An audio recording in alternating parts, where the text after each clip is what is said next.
Welcome two movie spoiler. तो आज हम देख रहे हैं अर्तुगरुल सीरीज की एपिसोड 19, जिसका स्टार्ट कुछ यूँ होता है कि वो नकाबपोश जो अर्तुगरुल को घेरे खड़े होते हैं उस पर हमला करने ही वाले होते हैं कि तभी अर्तुगरुल के सिपाही पीछे से आ जाते हैं और फिर उनके दरमियान लड़ाई शुरू हो जाती है, जिसके दौरान वो लड़की अस्मा वहां से भाग जाती है और कुछ ही देर में अर्तुगरुल और उसके सिपाही उन नकाबपोशों को मार देते हैं। उसके बाद तुर्गुत को दिखाया जाता है जो कि अपने जिंदान में बंद होता है, जिसे जिंदान के अंदर भी जंजीरों के साथ बांधा होता है। वहाँ पर मौजूद बूढ़ा जो कि उस्ताद आजम का भाई होता है और मुसलमान हो चुका होता है, तुर्गुत से बातें कर रहा होता है और उसे समझा रहा होता है कि अल्लाह पर भरोसा रखो और अपने यकीन को ना टूटने देना, ये यकीनन तुम्हें तोड़ने की कोशिश करेंगे। इसके बाद पीछे रह जाने वाले कई कबीले में दिखाया जाता है कि सलजान जो कि अपने खेमे में मौजूद होती है, गुंदोगदू से कहता है कि मुझे जल्दी से खाना दे दो, बहुत भूख लग रही है। और सलजान उसे खाने के अंदर वो दवाई मिलाकर दे देती है जो उसने उस जादूगरनी से ली होती है, जिसके बकौल ये वबा से बचाव की दवाई होती है। गुंदोगदू खाना खा ही रहा होता है कि ऊपर से कुर्दोगलू आ जाता है, जिसे देखते ही गुंदोगदू अपनी तलवार खींचता है और उसकी गर्दन पर रख लेता है। तो कुर्दोगलू उसे कहता है कि तुम पहले मेरी पूरी बात सुन लो, मैं अभी सुलेमान शाह की जान बचाकर ही आ रहा हूँ। जिस रात तुमने मुझे बताया था कि सुलेमान शाह का खेमा चाक किया गया है, मुझे भाई बोरा के बेटे पर शक हुआ था, जिस वजह से मैं उनके पीछे चला गया और वही था जो वहां पर सुलेमान शाह की जान लेने वाला था। तो मैंने वक्त पर पहुंचकर वहां उसकी जान बचा ली।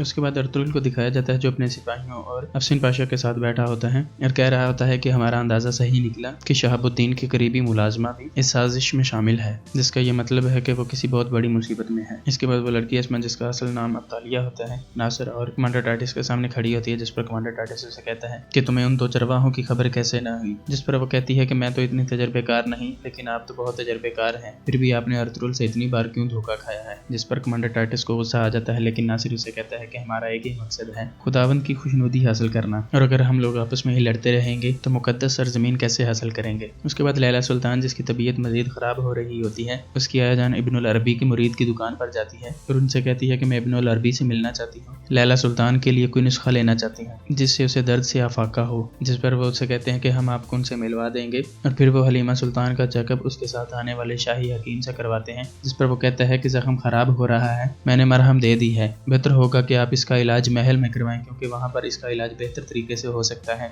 वरना इसकी जान को भी खतरा हो सकता है। जिस पर उसका बाप कहता है कि आप हमें दवाई दे दें, क्योंकि इसे वहाँ पर भेजने का दिल नहीं चाह रहा। और फिर अफसिन पाशा जो यहाँ से चला गया होता है, जो तुर्गुत और छोटे शहजादे के पीछे जाता है और अर्तुगरुल को कहता है कि मेरे तुर्क कालीनों वाले दोस्त से जाकर मिले, वो शहाबुद्दीन को ढूंढने में आपकी मदद करेगा। जिस पर अर्तुगरुल उसकी दुकान ढूंढता हुआ वहां पहुंच जाता है, जिससे अर्तुगरुल कहता है कि हमें शहाबुद्दीन को बचाना होगा। जिस पर वो आदमी कहता है कि इसमें हमें तकरीबन 1 हफ्ता लगेगा, क्योंकि हमें सिपाहियों की तब्दीली के औकात जानना होंगे, उसके बाद ही हम कुछ कर सकते हैं। और वैसे भी अभी तक उनके हक में कोई फैसला नहीं हुआ, आज उनका मुकदमा काजी के सामने पेश किया जाएगा और यकीनन अल्लाह बेहतर करेगा। और उसके बाद शहाबुद्दीन को जिंदान से निकालकर महल के एक कमरे में, जहाँ पर अदालत लगती है, काजी के सामने पेश किया जाता है। और वो काजी जिसने शहाबुद्दीन का फैसला करना होता है, उसे पहले ही नासिर ने खरीद लिया होता है और उसे अमीरुल अजीज के मशीरों में शामिल करने का भी लालच दिया होता है। उसके बाद वहाँ कुछ और लोग भी बैठे होते हैं जो कि नासिर के ही ज़र खरीद गवाह होते हैं और फिर वो सब बारी बारी शहाबुद्दीन के खिलाफ गवाही देते हैं और सबसे आखिर पर उस लड़की अस्मा को बुलाया जाता है और वो भी शहाबुद्दीन के खिलाफ गवाही देती है। जिस पर शहाबुद्दीन कहता है कि ये तमाम ज़र खरीद गवाह हैं, इन्हें झूठी गवाही देने के लिए पैसे दिए गए हैं। इसके बाद इधर कबीले में दिखाया जाता है कि सलजान जो कि अपना सामान समेट रही होती है, तो अचानक उसे पेट में दर्द होता है और कुछ ही देर में उसे पता चलता है कि उसने अपना नौमौलूद बच्चा खो दिया, जिस पर वो चीखो पुकार शुरू कर देती है। और इसी के साथ इस एपिसोड का इख्तिताम होता है। अल्लाह हाफिज।